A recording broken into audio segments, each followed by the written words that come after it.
Os 4 maiores mistérios da Bíblia. Um dos maiores mistérios na Bíblia é o que aconteceu antes do dilúvio. Como era o mundo antes desse evento? Como era a vida? Nos primeiros capítulos do livro de Gênesis, a narrativa descreve um mundo que existia antes do grande dilúvio, muito diferente do nosso. Já nos primeiros capítulos da Bíblia, especialmente no livro de Gênesis, encontramos um mundo muito distante do nosso, um mundo anterior ao grande dilúvio. O primeiro assassinato registrado foi o de Caim e Abel. Depois que Caim matou Abel, o pecado cresceu enormemente. Após Deus punir Caim, ele foi viver na terra de Nod, a leste do Éden. Em Nod, Caim construiu uma cidade e a nomeou em homenagem a seu filho Enoque. Infelizmente, as ações violentas de Caim foram transmitidas por sua linhagem familiar. Apenas 4 capítulos após a criação perfeita de Deus, as pessoas já estavam envolvidas em derramamento de sangue e desobedecendo seu plano para o casamento.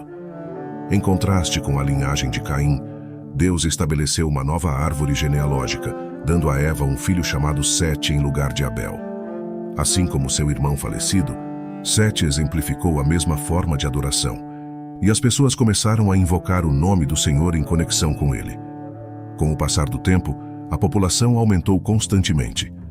Sete, um dos filhos de Adão, também teve descendentes, como Enoque, Matusalém e, eventualmente, Noé.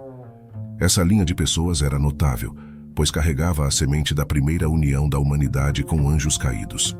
No entanto, apesar de suas vidas longas e sabedoria profunda, essas pessoas não estavam imunes a problemas que frequentemente afligem a humanidade, como inveja, raiva e às vezes até violência. Gênesis 5 nos dá a primeira impressão de Enoque. Havia um Enoque que foi o filho de Caim, mas este é um Enoque diferente. No caso de Enoque, foi registrado o primeiro arrebatamento, já que Deus o levou antes do dilúvio. Músicos também fizeram sua aparição, como Jubal, outro descendente de Caim, que foi o pai de todos que tocam harpa e flauta. Essas funções permitiram que a sociedade se tornasse mais complexa e organizada, preparando o terreno para formas mais avançadas de civilização. Em resumo, antes do dilúvio, a humanidade se expandiu, diversificou-se, famílias se tornaram tribos, funções se tornaram profissões, e a civilização deu seus primeiros passos. Entretanto, essa expansão também viu a invasão dos Nefilins, que eram seres únicos e diferentes das pessoas comuns. Eles eram fortes e maiores que a vida, mas contribuíram para o agravamento dos problemas do mundo. Eles eram admirados, temidos e talvez até adorados, afastando as pessoas do verdadeiro Deus que as criou.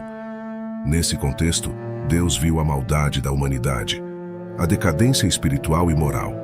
A coroa da criação, a humanidade, havia perdido seu caminho. Em vez de viver em harmonia uns com os outros e com o mundo, as pessoas estavam consumidas pela violência, maldade e traição. Deus olhou para sua criação e sentiu uma imensa tristeza. A Bíblia diz que o Senhor se entristeceu por ter criado a humanidade na terra, e isso o afligiu profundamente. Jesus usou o tempo de Noé como exemplo para explicar que as pessoas estavam ocupadas com suas atividades diárias, como comer, beber e casar, sem perceber os tempos em que viviam. As condições antes do dilúvio e antes do julgamento de Sodoma e Gomorra eram terríveis, mas a maldade era aceita como algo comum e rotineiro. O problema estava na imersão excessiva no material, a ponto de não reconhecerem o aspecto espiritual e eterno da vida. A verdade sobre a escada de Jacó. Jesus explicou a verdade sobre a escada de Jacó. A história da escada de Jacó tem fascinado as pessoas por muitos anos. A expressão escada de Jacó evoluiu para se tornar uma frase comum, sendo usada como título de filme, livro, nome de uma flor e até mesmo de um dispositivo eletrônico. Mas de onde veio essa expressão em primeiro lugar?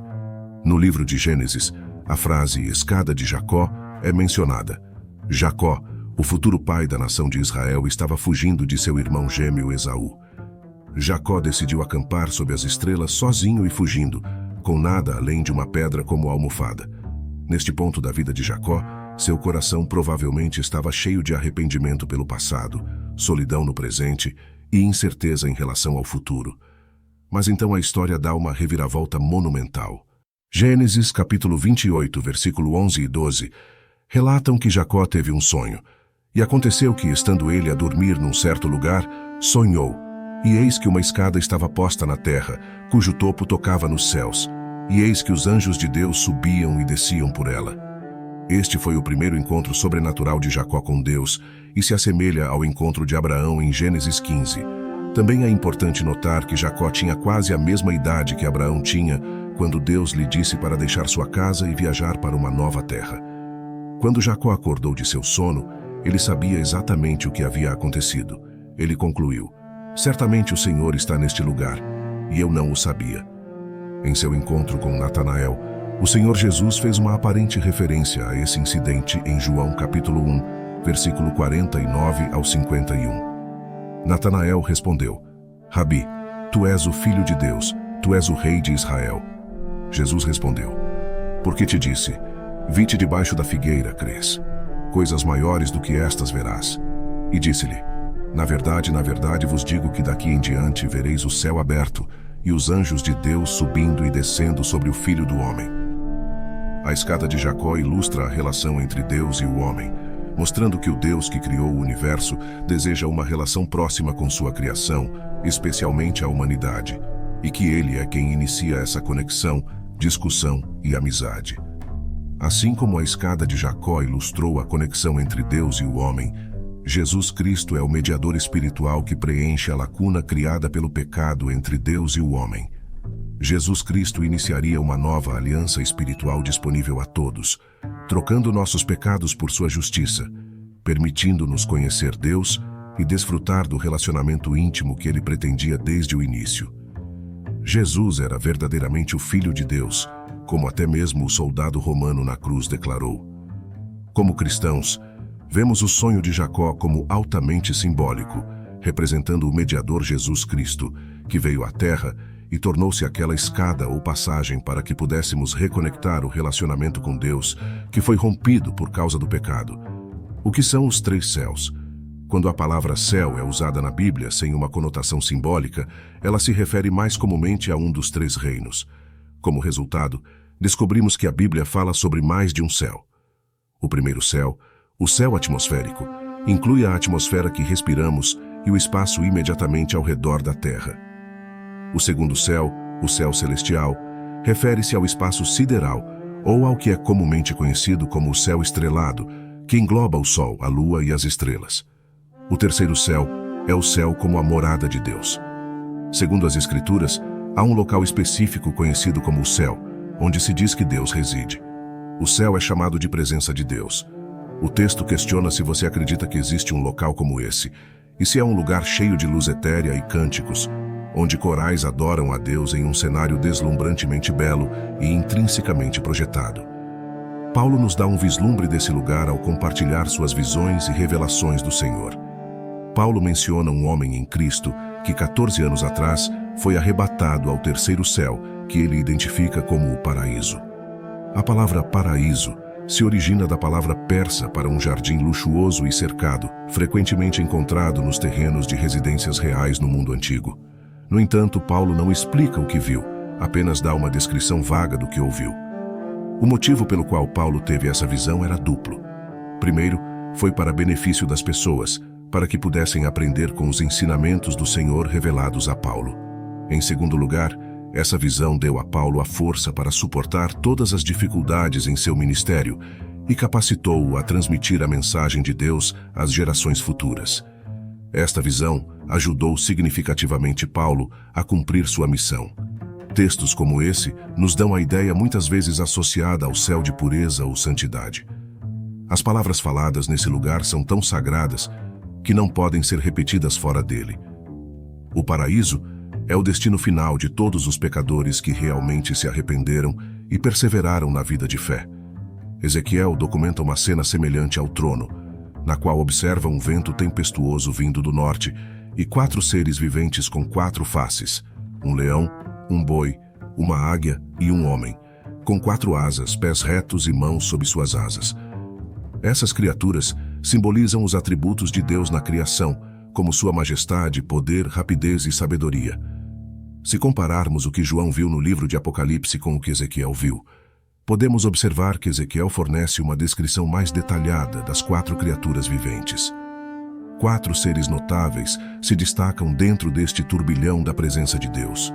Os querubins são os anjos de extraordinária força e glória que cercam Deus, como Ezequiel revelou em Ezequiel capítulo 10, versículo 8 ao 15. Passando para o tópico, quem são os 24 anciãos na sala do trono de Deus, menciona-se uma presença notável, um círculo de 24 anciãos vestidos com túnicas brancas e coroados de ouro, sentados em tronos ao redor do trono principal. A pergunta que surge é: quem são essas figuras e por que estão lá? Além disso, qual é a importância dos 24 anciãos? Qual é o seu papel no julgamento e na redenção? E o que a presença deles pode nos ensinar sobre nosso lugar na grande narrativa da existência? O texto aborda as diversas interpretações sobre a identidade dos 24 anciãos, desde estrelas ou juízes nos céus até uma representação de completude e abrangência. É destacado que os anciãos estão sempre associados às 4 criaturas viventes. Além disso, o número 12 e seus múltiplos, como 24, tem uma importância significativa na Bíblia, representando o governo divino. Os anciãos são considerados representantes do povo de Deus, especialmente no Antigo Testamento, e são vistos como vencedores que receberam coroas da vitória. Seu papel é relacionado a poderes celestiais, e a cena é descrita como uma de adoração, onde os anciãos e as 4 criaturas viventes prostraram-se diante de Deus, lançando suas coroas e declarando a dignidade de Deus, que criou todas as coisas e as mantém.